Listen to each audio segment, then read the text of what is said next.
At some point in the life of your security system, you may have to replace the batteries in your window contacts.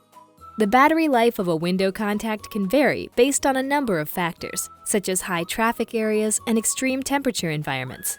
Your window contact is equipped with a low battery technology that will send a low battery signal to your keypad to alert you before the battery gets too low.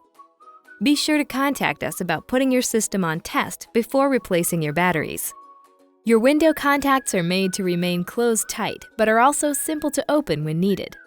Insert a small screwdriver into the notches on the side of the window contact and gently lift to remove the cover.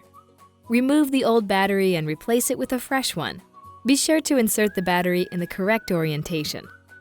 Snap the lid back on the window contact and perform a sensor reset at your keypad in order to clear the low battery message. Once the sensor reset is complete, be sure to contact us about taking your system off test. Window contacts use 3-volt lithium batteries CR2430, which can be purchased at any electronics retailer or directly from us. Be sure to recycle your used lithium batteries in accordance with your state and local guidelines. If you have any questions or problems with your system, feel free to give us a call.